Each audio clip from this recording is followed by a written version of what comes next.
Hey, it's Max from UNFTR for the MeidasTouch Network, here with the top economic stories and perspectives of the day. I don't say this all the time, but we have a monster episode today, so buckle up for this one.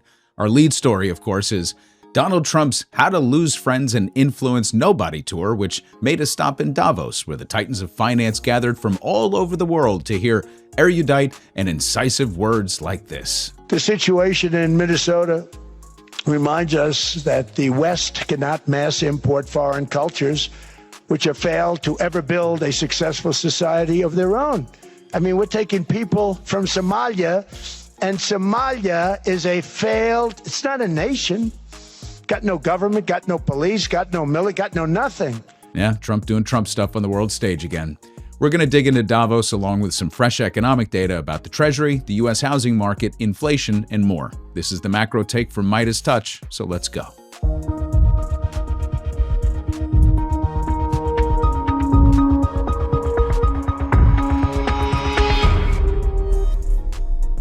Even though there wasn't a ton of economic data releases this week, it was still one of the most pivotal weeks in memory because the financial leaders of the world gathered at the World Economic Forum conference in Davos, and unlike benign conferences in the past, you-know-who turned this into a fiasco. Now, before we get into Davos, let's start with some domestic data and some developments that really kind of set the stage for the gathering. So toward the end of 2025, there were some glimmers of hope that the housing market might be heating up because mortgage rates and housing prices were cooling off. So you can see the average for the 30-year is finally beginning to taper off, which is more of a reflection of softening demand than it is downward pressure on rates overall. And here's what I mean by that. So the administration's been talking a lot about home affordability, right? And it's been floating a number of ideas that haven't turned into policy yet. So the 50-year mortgage, banning private investments into residential, Fannie and Freddie maxing out purchases of mortgage securities, and then the big one, interest rates.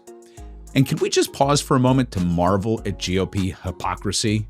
I mean, moves like this and the cap on credit cards, for example, are all examples of command economy tactics. You know, like communists. Now, I'm not saying they're bad, but what happened to the invisible hand in free markets? Anyway, Trump and his minions have been crowing about the Federal Reserve for a year now, saying that they want to reduce rates to help homeowners, but as we've covered before, mortgage rates are set independently by the market, and they don't correlate to the overnight Fed lending rate or the federal funds rate. There is a loose case to be made that all rates move in tandem, but if mortgage rates follow anything, it's the 10-year Treasury. But the 10-year hasn't budged.